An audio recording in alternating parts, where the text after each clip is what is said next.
Tonight, where, oh where do the billions go?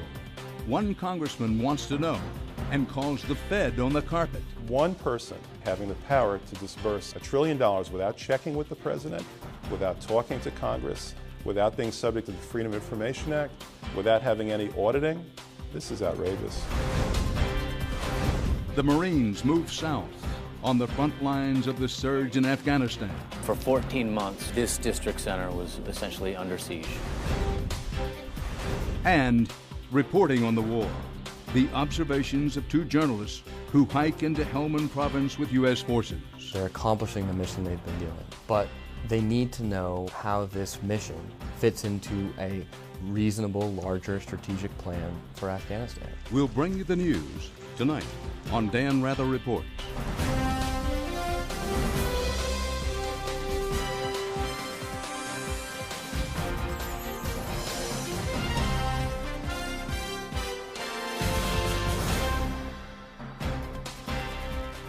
Good evening. So, what if you gave one person the authority to lend more than $1 trillion, no questions asked? By all estimates, that's exactly what Ben Bernanke did as chairman of the Federal Reserve last year when the U.S. economy was teetering on the brink of collapse.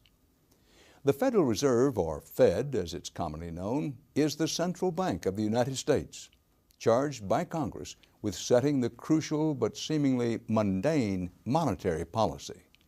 But the Fed can also step in times of crisis and loan money in secret. And that's the rub.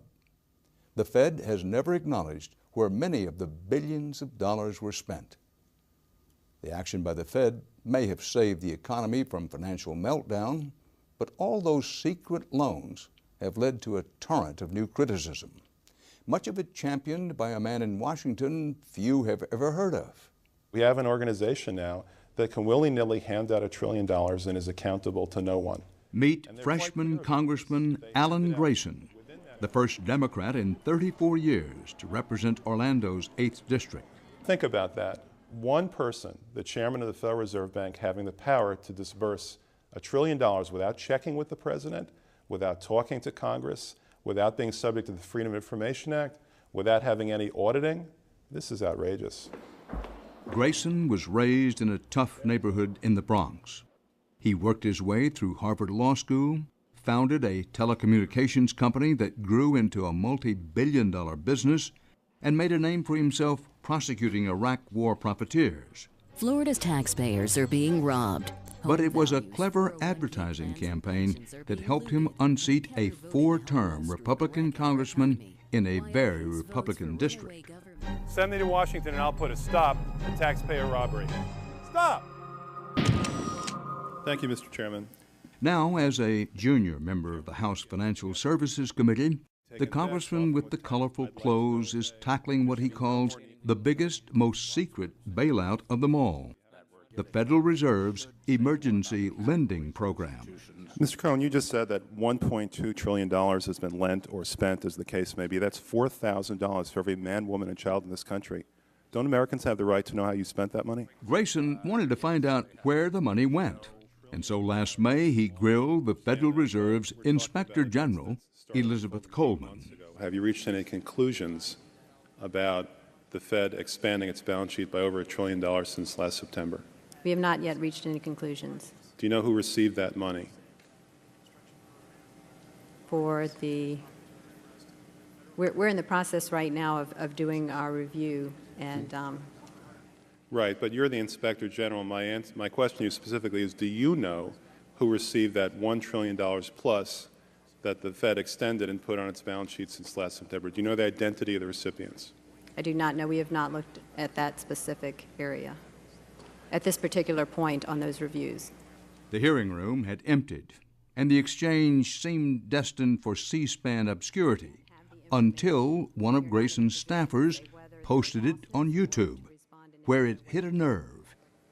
Mr. Chairman, my time is up, but I have to tell you honestly, I am shocked to find out that nobody at the Federal Reserve, including the Inspector General, is keeping track of this. 2.5 million clicks and counting. At 6'5", Grayson's the tallest man on the committee, but he's the most junior in status. you're a junior congressman, first-term congressman, so you come last, the room pretty much clears out. That's right, and sometimes I have to wait for hours until it's my turn. But if in the case of the Inspector General of the Federal Reserve, I'll wait. The Inspector General for the Federal Reserve, how did she get that job?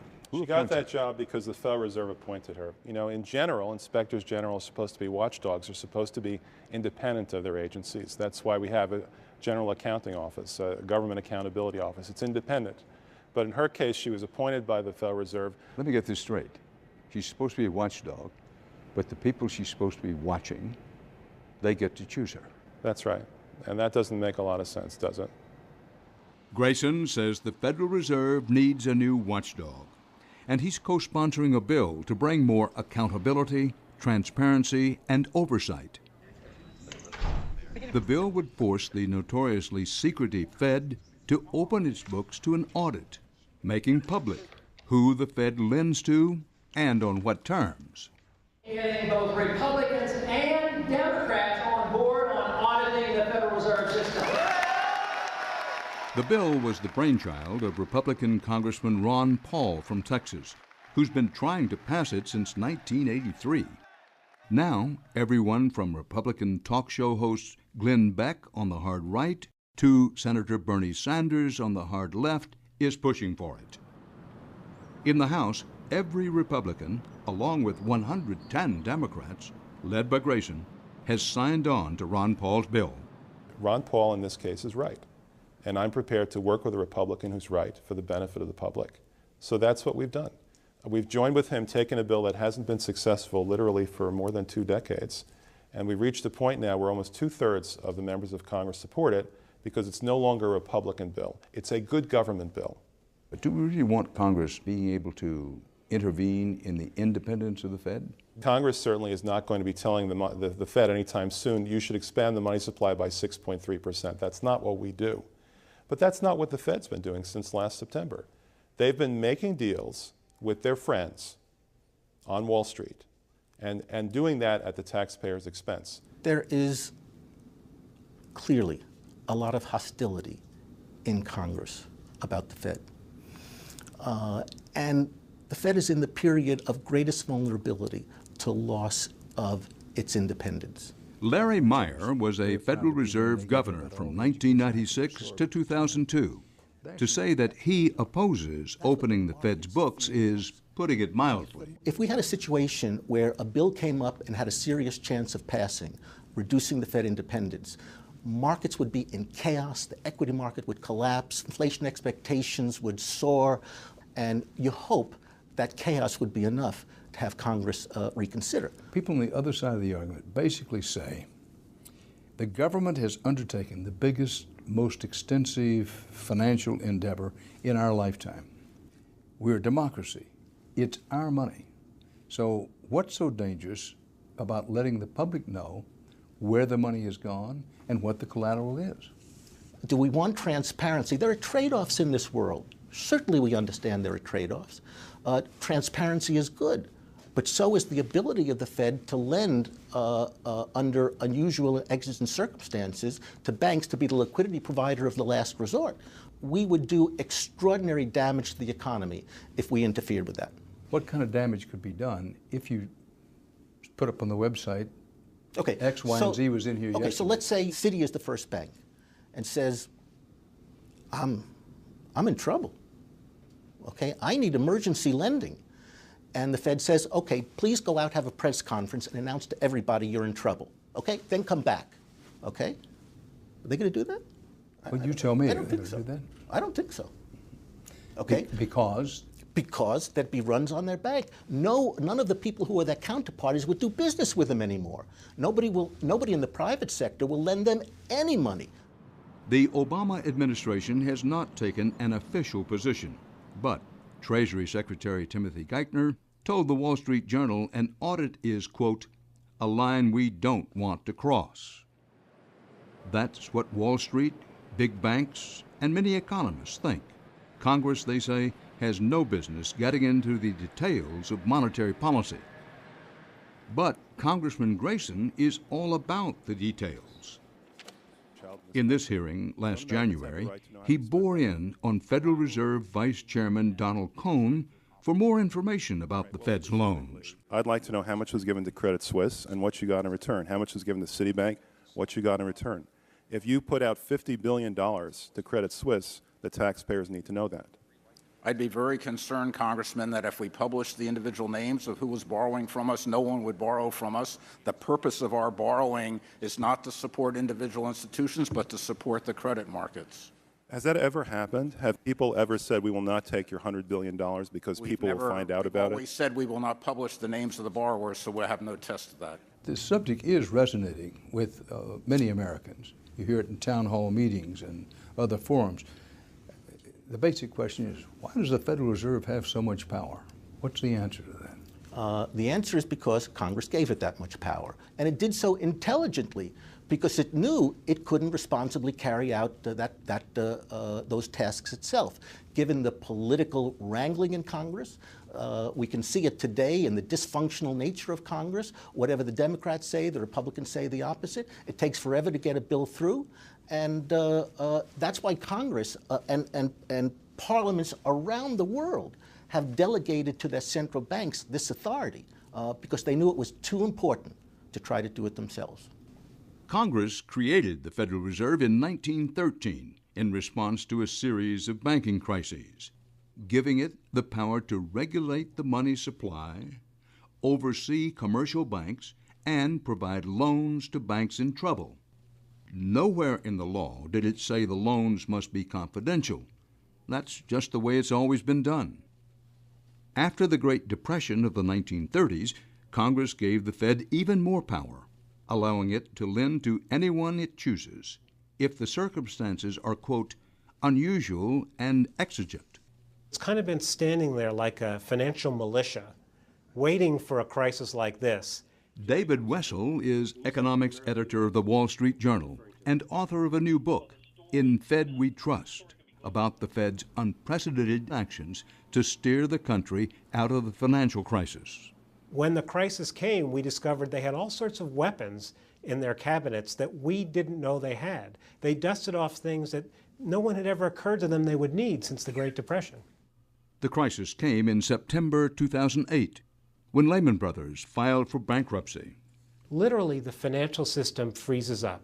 If you're thinking of the human body as a metaphor, it's like you have some kind of blockage in your arteries and the blood is no longer circulating.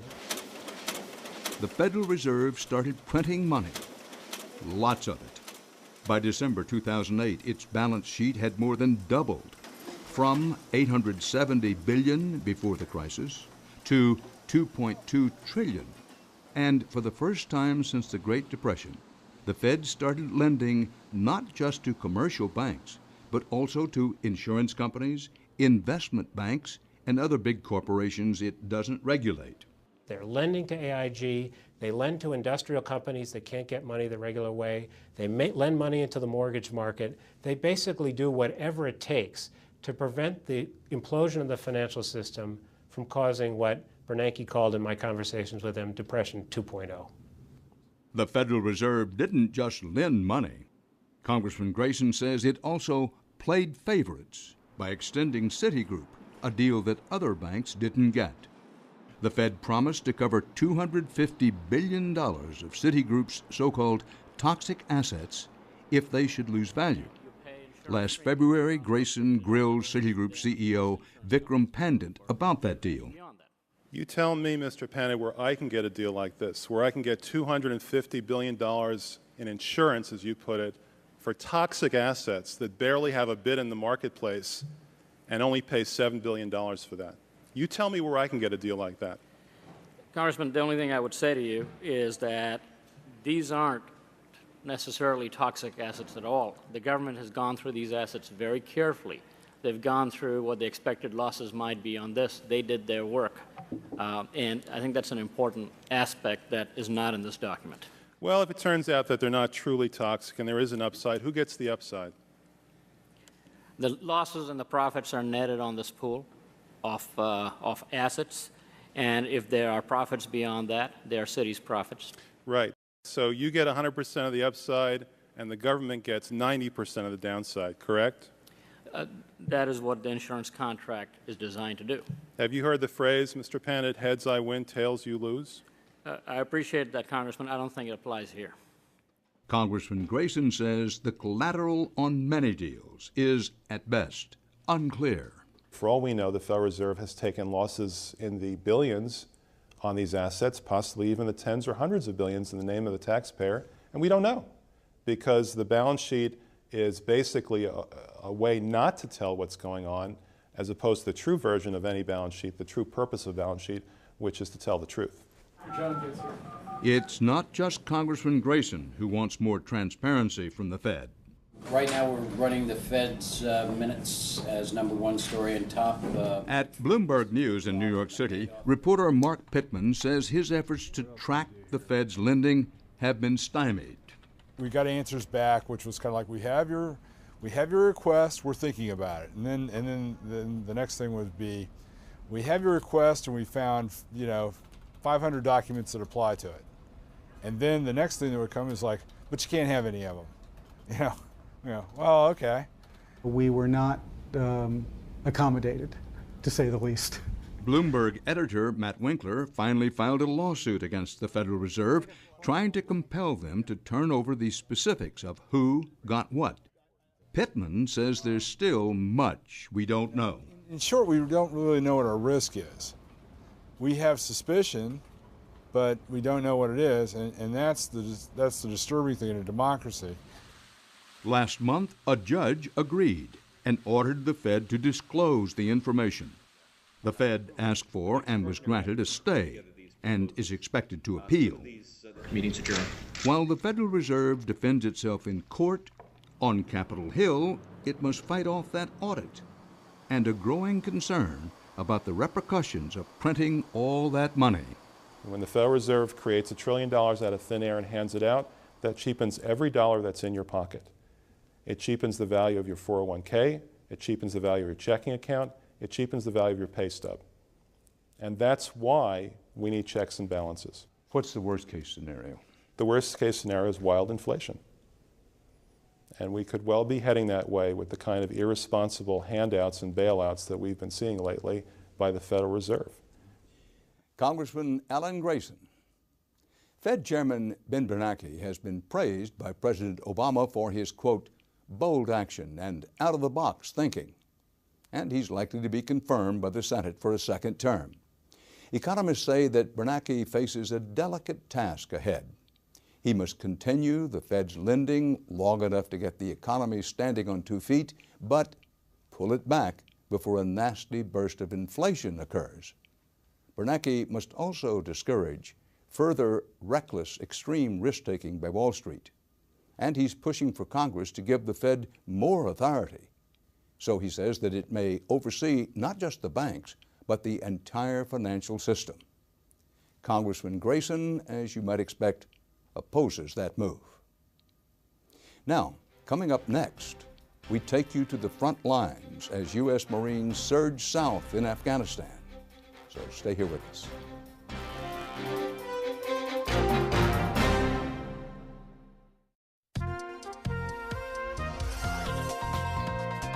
Missed an edition of Dan Rather Reports? Or just want to see one again?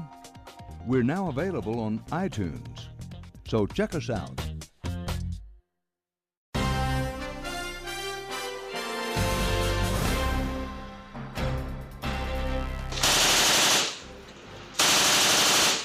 The news from Afghanistan is growing increasingly grim. After a summer of major operations and high casualties, the top commander, U.S. Army General Stanley McChrystal, has sent the White House a sobering assessment. The message?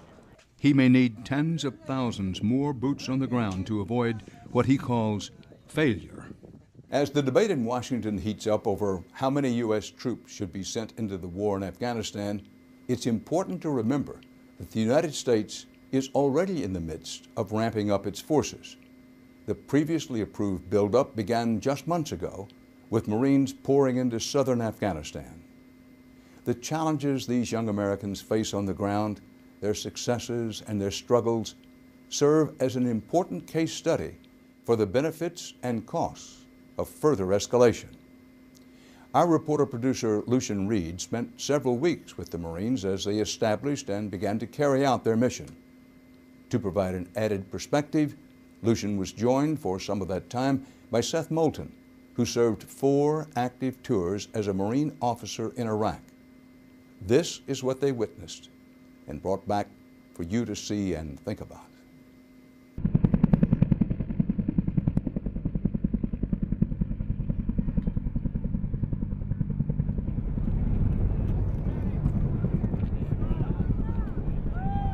These Marines at Camp Leatherneck in Helmand Province, Afghanistan, are part of the first wave of the 22,000 additional troops that President Obama ordered here earlier in the summer.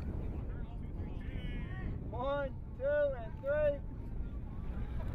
They are here to implement a strategy that is modeled after what commanders see as their successes in Iraq.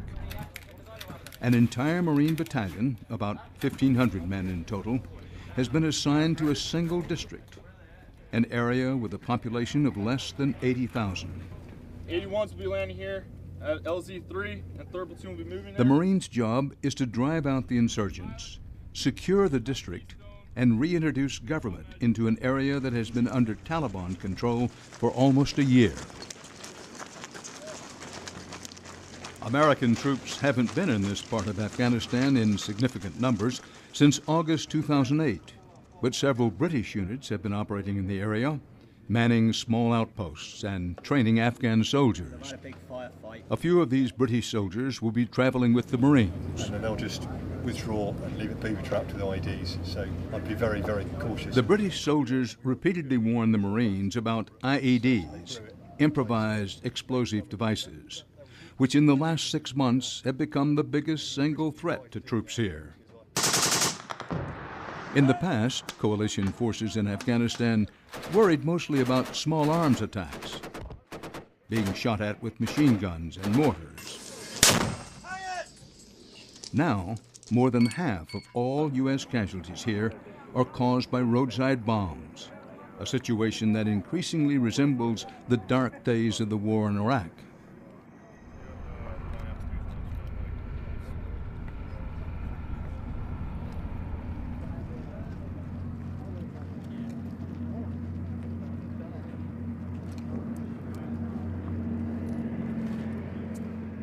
As dusk falls on Camp Leatherneck, the Marines of Alpha Company ready themselves for the helicopter assault that will drop them under cover of darkness in the countryside of the district of Nawa.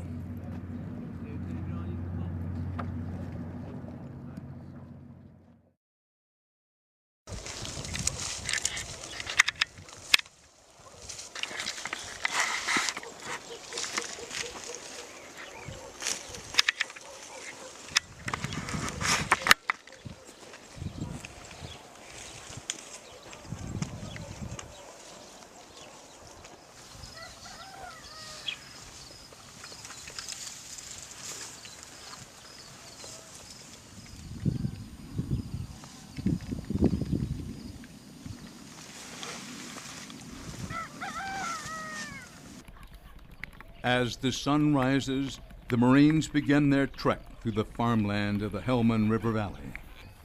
The Marines spend most of their day in tedious silence, cautiously traversing miles of countryside that could be booby-trapped with IEDs. These are the images of a war where the threats are ever present, but usually invisible. America has a long and complicated history in Helmand Province. In 1957, the U.S. government launched a multi-million-dollar irrigation project here that, over the next 2 decades, helped transform what used to be a desert valley into highly productive farmland. The impact of the project was so significant that this area became known for a time as Little America. But in 1979, with the Soviet invasion, the project ended, and the U.S. hasn't had much of a presence in Little America since. During the war, U.S. troops have passed through to clear the area of Taliban, but there have never been enough troops to hold the province, and the Taliban have always returned. After the Marines left last summer, Some residents of Helmand faced violent reprisals from the Taliban for their cooperation with U.S. troops. A big challenge for the Marines is convincing the locals that this time they're going to stay. We're pushing up here to set a permanent security to keep the Taliban out. Let him know we're not going anywhere. We're gonna stay here.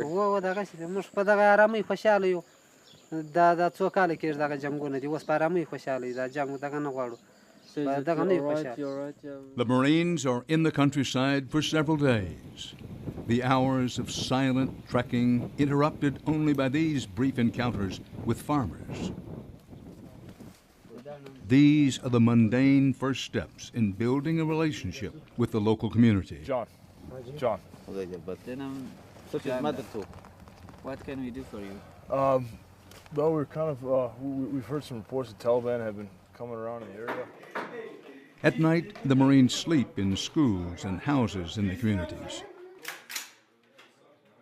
The Taliban seem to have fled in advance of the Marines' arrival, so for the most part, the Marines' run-ins with locals are uneventful. But it's impossible to be sure that some of these local farmers aren't moonlighting as insurgents. In one house, a British soldier finds a stockpile of fertilizer that could be used to make explosives. If he's using the fertilizer on his land, then there's no way he can have a year's supply there. He has the equipment here to make homemade explosives, and he has enough fertilizer for us to arrest him today. The man claims he is storing the fertilizer on behalf of other landowners for whom he works. In the end, the decision is made by an Afghan officer. Although there are only a handful of Afghan National Army soldiers traveling with the Marines, they are the ones responsible for making arrests. He's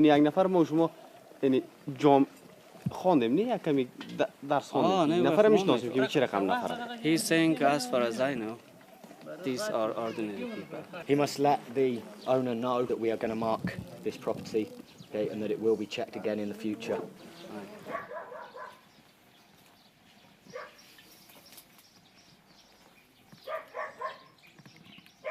Although the Marines face surprisingly little resistance during their push into Helmand, it's not all easy going. Hey, Staff Sergeant. Yeah. Hey, give me on the small right here. Give me on the small. Small? You see him? Hey, which way are we putting the mortars? You don't orient it that way, in that direction. We're taking them north. A firefight breaks out between insurgents and another Marine unit a few hundred meters up the road. Real fucking close. Yeah. Hey, Roger, that's an impact right now. You got friendlies? 6 o'clock from your position? Where the 240 fire just came from. But the Taliban seem to know that they're outnumbered, and after 10 minutes, they've disappeared into and beyond the tree line. This brief encounter illustrates one of the biggest conundrums facing military and civilian leaders. With superior numbers and firepower, it's relatively easy for U.S. troops to push the Taliban out of an area, but how do they keep them out?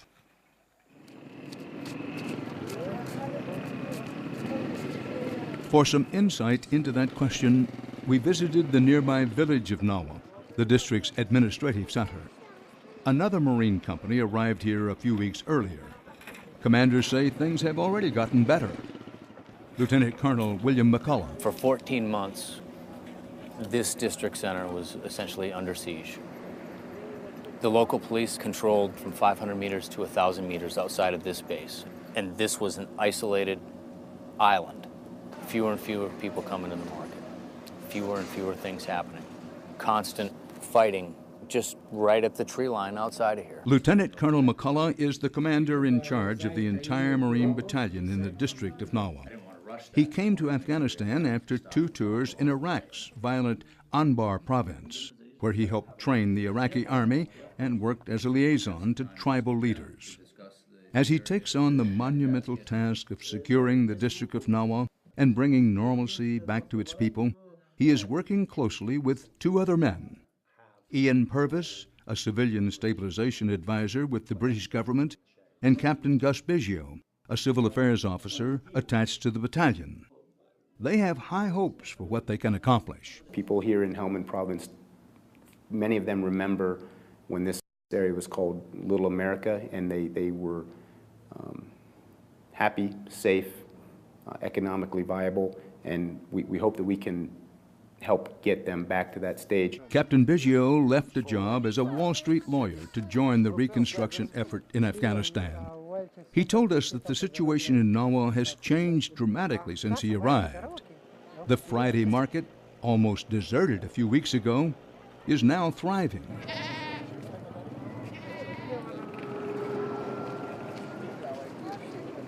Hold on, hey. It was amazing to see. This was something that hadn't occurred for about 8 or 9 months. And 2 weeks ago, 1,000 to 1,500 people came to the district center to buy and sell things, to bring their livestock, bring other goods that they had, because they felt safe. I asked, the first day I saw this happening, I asked 50 people, why did you come back?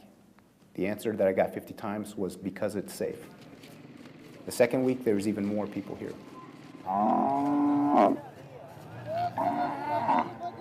But Captain Biggio was quick to add that the success and visibility of the market also poses a risk. I think it's a great indication that people are starting to feel comfortable with the security situation. But that also presents a key target for IED emplacement and suicide bombers. Our cameras captured firsthand the threat posed by IEDs during a convoy into Nawa. This armored Marine vehicle was hit by an IED just in front of the vehicle carrying our reporters.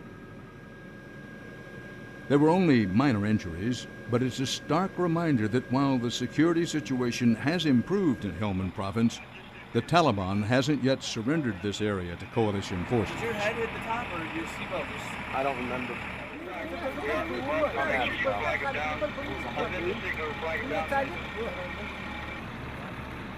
After the explosion, the Marines immediately set to work interviewing locals who might know something about the bombers and combing the area for other explosives.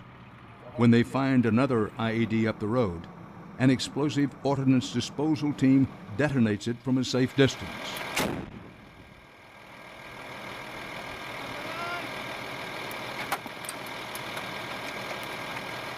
Later, we are shown the simple homemade device that triggered the IED. We got several D-cell batteries here taped to the series circuit. Here we got 2 pieces of wood separated with rubber. On the inside, there could be any type of metal contact, such as nails or sheet metal, 10 to 15 pounds. Detonate this device, close the circuit. These homemade explosives are deadly to Afghan civilians as well. A bomb built to be triggered by a mere 10 or 15 pounds can rip apart an armored vehicle, but could just as easily be set off by a child. According to Marine commanders, during the week we were in Nawa, over 40 residents of Helmand Province were injured or killed by IEDs. Despite the ongoing risks, the security situation has improved enough to arrange a visit from the provincial governor. You'll see that as you walk around the bazaar later today. He arrives from the capital city of Lashkar to hold a shura, a meeting of elders that is a crucial step toward re-establishing government in this area. British Stabilization Advisor Ian Purvis. The government here is very, very weak because the Taliban has essentially held the district of Nawa for the past 12 months. So we are starting from a very, very low level. At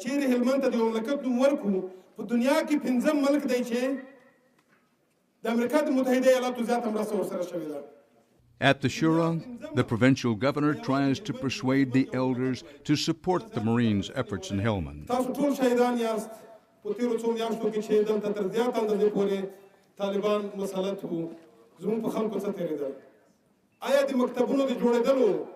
د شفاخانه او د کلینیکونو د فعالولو د سرکونو د جوړېدلو او د خلکو د عزت او سوکالۍ لپاره کوم پلان او برنامه ورسره وه تاسو ټول به ماته ځواب راکړئ چې نه هېڅکله نه. An important district administrator also arrives. His name is Haji Mohammed Khan. Although he is from Nawa, for the past year he has been living out of town, out of fear for his safety. زه دغه ورځ د جمعې و چې طالبان دلته راغلل نو بیا ماته دا ورونه هم وویل هغه دلته راغلي وه زامنو مې هم راته وویله چې نن شپه طالبان راځي زموږ دا ګرده کوهول چې ته د ولسوالۍ ماوین یې موږ به هم په خطر کې یو مړه به سو در سره ته به مړ شي ته به د دې ځای څخه په هره طریقه چې د دې ځای څخه به وځې لښکرګاه ته به ځې په هغه ورځ د جمعې بیا زه رئیس ولم دغه ته ورته خلاص کړه نور به درته وکړم. Now that the district administrator has returned, the Marines ask for his help in convincing other government officials to come back to Nawa. Does he think they will come back, or does he think that they will be afraid to come back? They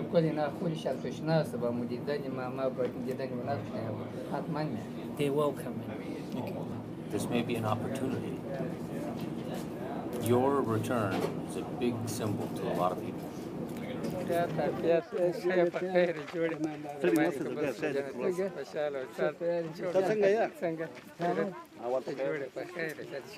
The Marines take a long walk outside Nawa with the district administrator and the governor of Nawa.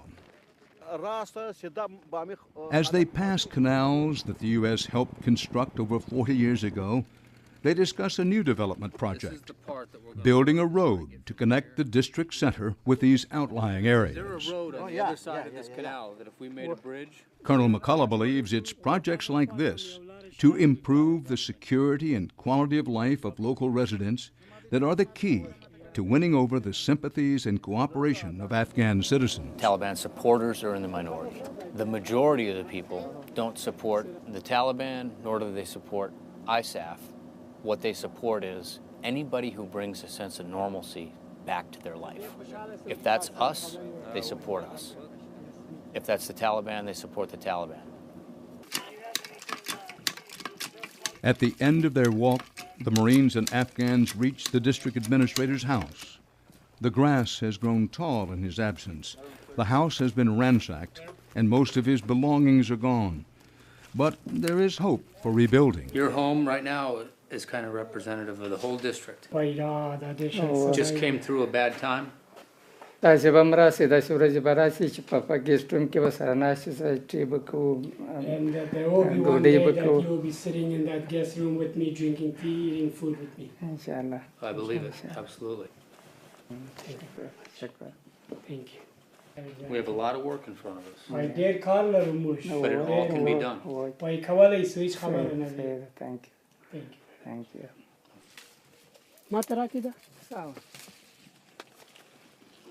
It's a promising beginning, but Lieutenant Colonel McCullough emphasized that it is just the beginning. It could be tempting for people to say, it looks good, let's send them somewhere else. But it's not one yet. This is a long-term campaign plan. 1st Battalion, 5th Marines is slated to stay in Nawa through the end of the year, and another Marine battalion is already scheduled to take over for them. For now, everything is in place to continue a strategy that seems to be working, if only in one district. But as the debate over troop levels continues in Washington, no one can say whether civilian leaders will send enough troops to spread this strategy to other parts of Afghanistan. And no one can say exactly how long troops will have to stay here in order to make the current stability permanent. Lieutenant Colonel McCullough couldn't tell us when the Afghan National Army will be ready to take over full responsibility for Helmand Province. It's possible Americans will lose patience long before that happens. The key factor now is time. At the end of the day, the local population is going to sit on the fence. They have got to be convinced that the government of Afghanistan is here to stay, because they've seen this all before. Over the past 15, 20 years, they have seen regimes come and go, governments come and go, and they know all of these are transient. For them, they still have suspicions that this one is transient, and time will be the critical factor. U.S. Marines and their experiences in southern Afghanistan. When we return, a discussion with our two reporters on this story. Their thoughts about life on the front lines. Coming up next.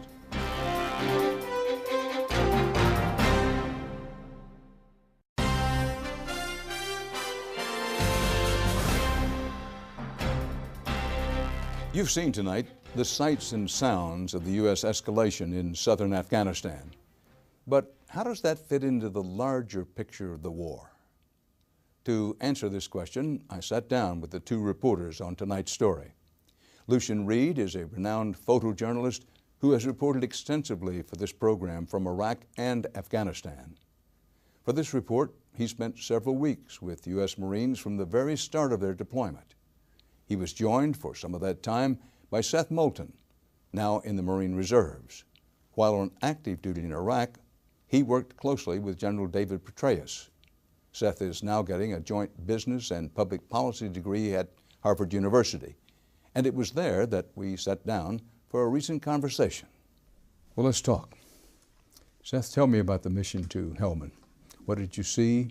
What's the most important thing you saw, heard, and learned? Well, we've put a lot of Marines into Helmand, and it's making a difference, at least in the short term. I mean, towns that hadn't seen any reprieve from the Taliban for several years are really coming back to life, and people are going to the markets, kids are going to school, and there's a real palpable change on the ground that the Marines have brought security. But at the same time, I think it's hard to see a real long-term plan. You know, when you went to Iraq in 2007 under the surge, a company commander at a small outpost in Ramadi, he understood that he had to focus on his neighborhood and maybe just fix this small portion of the city. But he could also articulate how doing that contributed to the security of Ramadi. And Ramadi is important because it's the capital of Anbar province. And Anbar province is important because it's the seat of the Sunnis, and the Sunnis are an important constituent in parliament. And so all the way on up, you could see, or he could see, how his peace fit into the larger strategy for Afghanistan. That was in Iraq. But that was in Iraq. I didn't see that as much in Afghanistan. It was harder for the on-the-ground leaders to really articulate where this was going. I mean, you'd secured this town of Nawa where Lucian and I were. But what was the long-term plan? What fundamental changes were you going to make in the local government to ensure that when the Marines leave in a few years, the Taliban doesn't come back? Or what do you do about the areas in Afghanistan, or even the areas right in Helmand province where there aren't a lot of Marines, where we don't have the troops to just blanket the area and provide security for the population? There just doesn't seem to be a very clear overarching strategy to answer these questions. I want to come back to that in a moment. Lucian, let's bring you into this. What did you see, hear, feel, and learned that you thought was the most important on this trip? Sort of a couple of things. The Marines went into this part of the country. There hadn't been a sustained presence there in a long time. They were able to go in such numbers that they could sort of drive the Taliban out for the time being and then begin to interact with the people. And what I was, like I said, sort of pleasantly surprised by was that it seemed like the people there really welcomed them. You know, it could be that, you know, when a man shows up to your front door with a gun and asks you a question, you know, you're going to try to be pleasant with him. But every single person that I saw them talk to essentially expressed some sort of relief that they were there, expressed some sort of hopefulness for their presence there, but also conversely expressed doubt about the long-term commitment. You know, you guys have been here before and you left, the Brits have been here before and you left, and you always leave us to the Taliban. I'll give you an example of this and some of the concerns that I saw. We were with 1-5 Marines. It was a reinforced battalion with about 1,400 troops. Now, in the same area that those 1,400 Marines controlled, there were 138 Afghan National Police and 88 Afghan National Army soldiers. Now, of course, there are plans to increase that number, but I mean, even if you doubled it, I mean, it's very hard to imagine that number of Afghan troops taking over for 1,400 Marines. Well, that's not going to happen, we know. I mean, down the road, the hope is to build up the Afghan police and the Afghan army to the point where they can take over. Well, question, Lucian, I'll start with you and we'll go to you, Seth. Who is the enemy?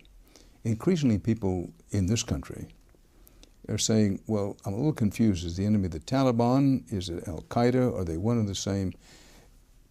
Whom does the Marine see as the enemy? There, it's pretty much what people back in the States think of as the Taliban. Most of those guys are probably local. You know, when the Marines came in, you know, they came in and they were expecting a big fight, and then they didn't have much of a fight, and they're sort of, well, where did everybody go? And, you know, most of the people they were going to be dealing with just sort of faded back into the background, back into the countryside, and sort of fell back on laying IEDs, which is sort of the new old weapon. You know, everybody's used to it from Iraq, but it really hasn't been a huge part of the war in Afghanistan.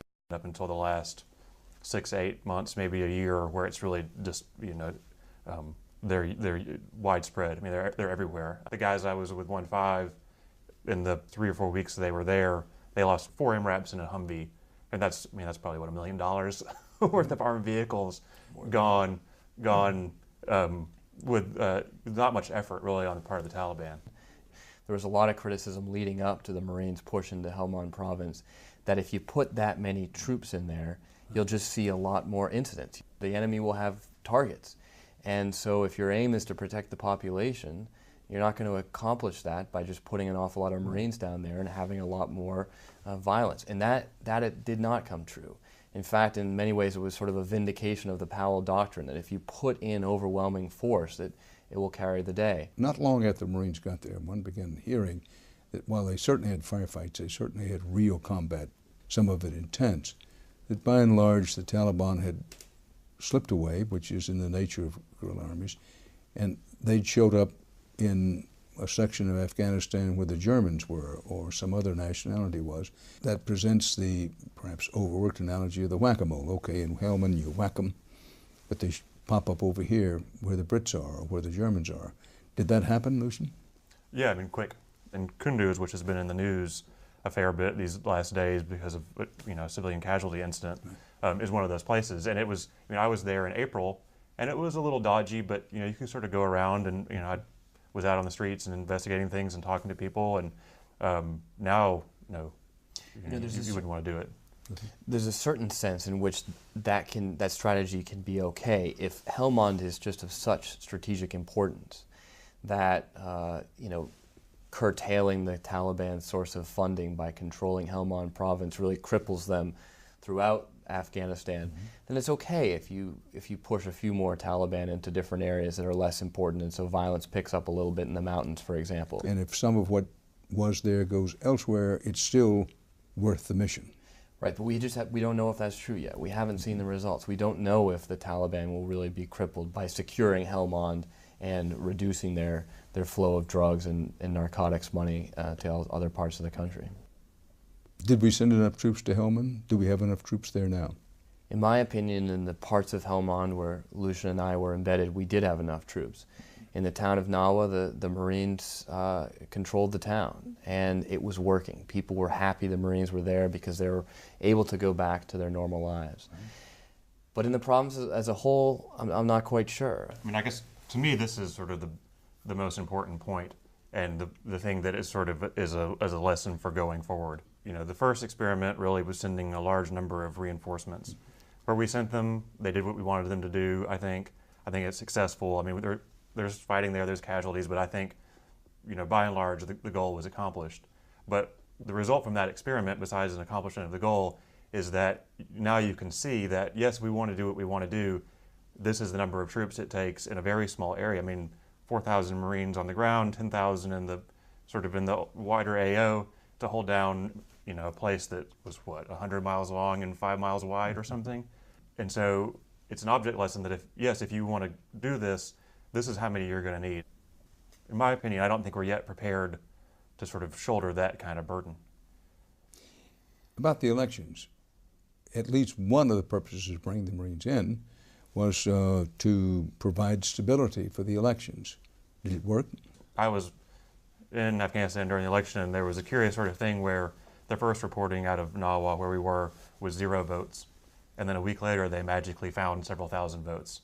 So I wasn't there, I didn't see it, but even if they did provide enough stability to have an election, did anybody really show up, and who voted or who didn't vote? I mean, you think those are open questions? Yeah. We've said the Marines provided the stability, but whether people actually went to the polls or not. We heard a story from a gentleman who was talking to a member of the Afghan intelligence services, and they asked the gentleman, they said, who do you think is going to win the election? And he said, well, Mr. Karzai is going to win the election.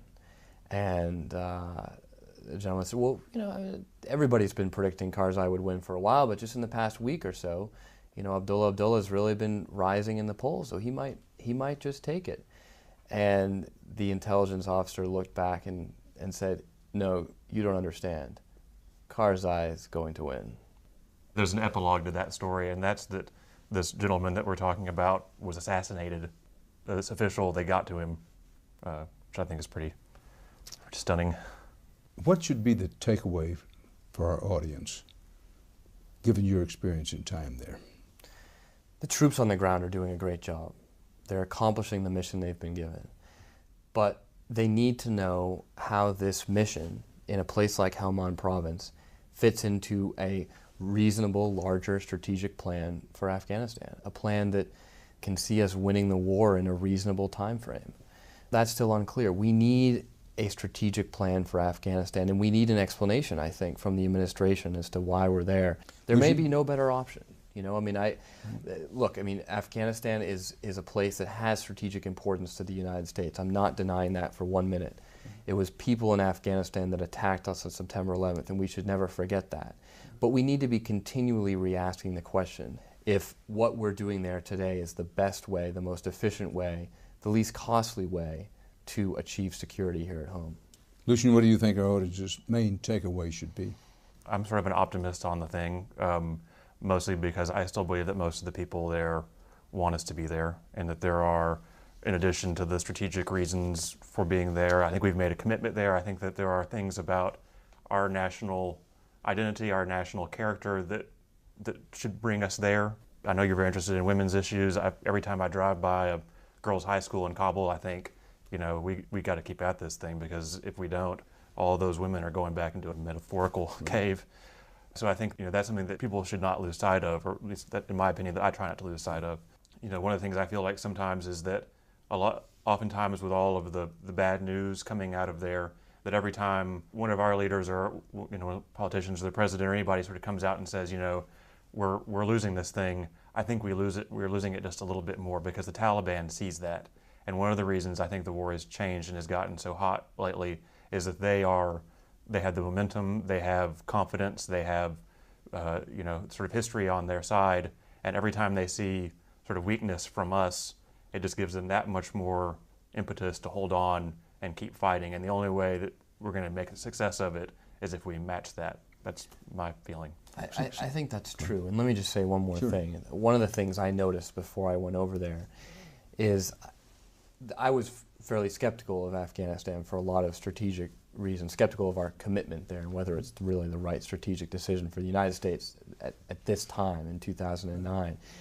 But I noticed that people who had been there, who'd spent time there, diplomats, troops, really came back more optimistic and more committed, it seemed, than I was as an outside observer. And I think I understand a little bit better, having spent just a little bit of time there, because like Lucian said, when you're on the ground, you can see that a lot of Afghans really do believe in us. They believe that we provide a better future for them, at least a hope of a better future. And you can also see that some of the things we're doing are working. And you can see how really, truly evil the Taliban is. At the same time, there's a great argument that we can't just be spending so many young American lives and treasure on these issues of women's rights in a country that's so different from us, from ours, and so far away, a place that it's going to be very hard to change their values. But you also have to think that, you know what, if we don't start changing some of these things, if we don't start changing the lives of these Afghan children, then they'll just give rise to another generation of religious conservatives bent on attacking the United States and the Western values for which we stand. A unique perspective and some context from the front lines of a difficult and increasingly controversial war. And that's our program for tonight. From New York, for HDNet, Dan Rather reporting. Good night.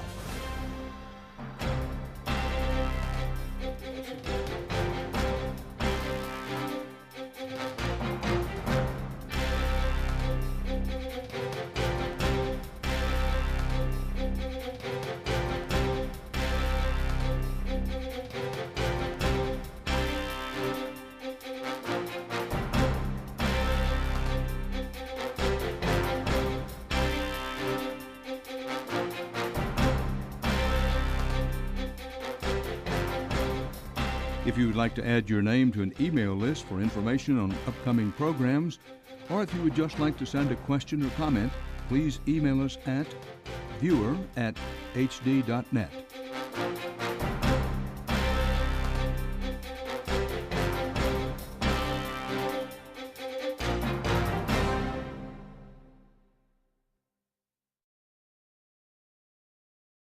Peck on the hard right to Senator Bernie Sanders on the hard left is pushing for it. In the House, every Republican, along with 110 Democrats, led by Grayson, has signed on to Ron Paul's bill. Ron Paul in this case is right, and I'm prepared to work with a Republican who's right for the benefit of the public. So that's what we've done. We've joined with him taking a bill that hasn't been successful literally for more than 2 decades, and we've reached a point now where almost 2/3 of the members of Congress support it because it's no longer a Republican bill. It's a good government bill. But do we really want Congress being able to intervene in the independence of the Fed? Congress certainly is not going to be telling the Fed anytime soon, you should expand the money supply by 6.3%. That's not what we do. But that's not what the Fed's been doing since last September. They've been making deals with their friends on Wall Street and doing that at the taxpayer's expense. There is clearly a lot of hostility in Congress about the Fed. And the Fed is in the period of greatest vulnerability to loss of its independence. Larry Meyer was a Federal Reserve governor from 1996 to 2002. To say that he opposes opening the Fed's books is putting it mildly. If we had a situation where a bill came up and had a serious chance of passing, reducing the Fed independence, markets would be in chaos, the equity market would collapse, inflation expectations would soar, and you hope that chaos would be enough to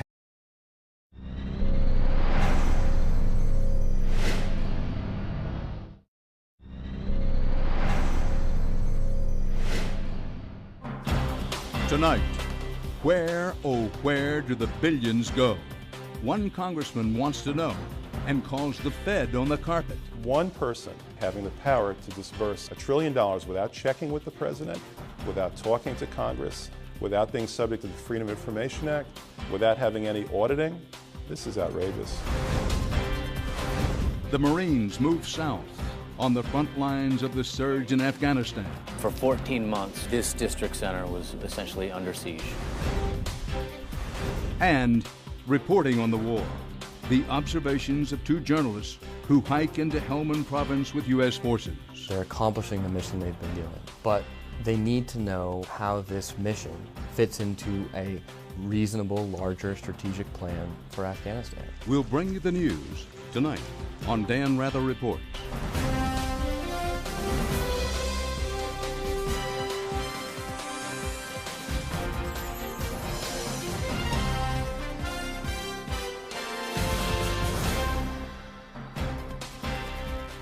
Good evening. So, what if you gave one person the authority to lend more than $1 trillion, no questions asked?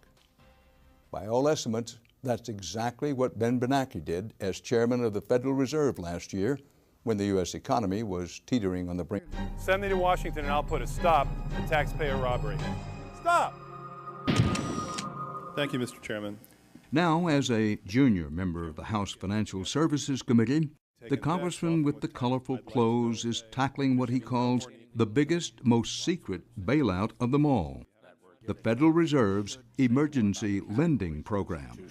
Mr. Cohen, you just said that $1.2 trillion has been lent or spent, as the case may be. That's $4,000 for every man, woman, and child in this country. Don't Americans have the right to know how you spent that money? Grayson wanted to find out where the money went, and so last May he grilled the Federal Reserve's Inspector General, Elizabeth Coleman. Have you reached any conclusions about the Fed expanding its balance sheet by over $1 trillion since last September? We have not yet reached any conclusions. Do you know who received that money?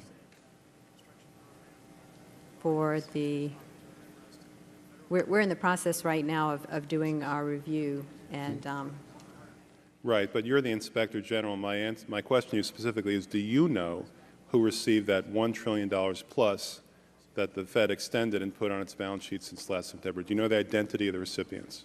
I do not know. We have not looked at that specific area at this particular point on those reviews.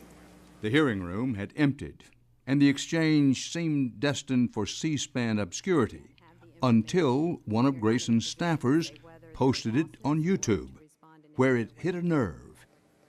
Mr. Chairman, my time is up, but I have to tell you honestly, I am shocked to find out that nobody of collapse. The Federal Reserve, or Fed as it's commonly known, is the central bank of the United States, charged by Congress with setting the crucial but seemingly mundane monetary policy. But the Fed can also step in times of crisis and loan money in secret. And that's the rub. The Fed has never acknowledged where many of the billions of dollars were spent. The action by the Fed may have saved the economy from financial meltdown, but all those secret loans have led to a torrent of new criticism, much of it championed by a man in Washington few have ever heard of.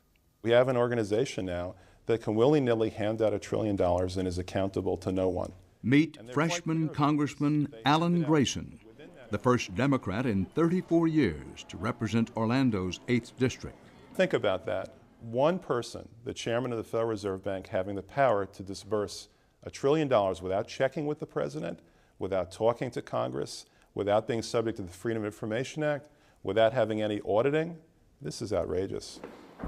Grayson was raised in a tough neighborhood in the Bronx. He worked his way through Harvard Law School, founded a telecommunications company that grew into a multi-billion-dollar business, and made a name for himself prosecuting Iraq war profiteers. Florida's taxpayers are being robbed. But it was a clever advertising campaign that helped him unseat a 4-term Republican congressman in a very Republican district. The Federal Reserve, including the Inspector General, is keeping track of this. 2.5 million clicks and counting. At 6'5", Grayson's the tallest man on the committee, but he's the most junior in status. You're a junior congressman, first-term congressman, so you come last. The room pretty much clears out. That's right, and sometimes I have to wait for hours until it's my turn. But if in the case of the Inspector General of the Federal Reserve, I'll wait. The Inspector General for the Federal Reserve, how did she get that job? She got that job because the Federal Reserve appointed her. You know, in general, Inspectors General are supposed to be watchdogs. They're supposed to be independent of their agencies. That's why we have a General Accounting Office, a Government Accountability Office. It's independent. But in her case, she was appointed by the Federal Reserve. Let me get this straight. She's supposed to be a watchdog, but the people she's supposed to be watching, they get to choose her. That's right. And that doesn't make a lot of sense, does it?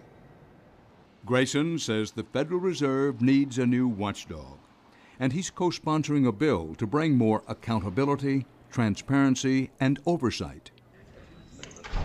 The bill would force the notoriously secretive Fed to open its books to an audit, making public who the Fed lends to and on what terms. Getting both Republicans and Democrats on board on auditing the Federal Reserve System. The bill was the brainchild of Republican Congressman Ron Paul from Texas, who's been trying to pass it since 1983. Now, everyone from Republican talk show hosts Glenn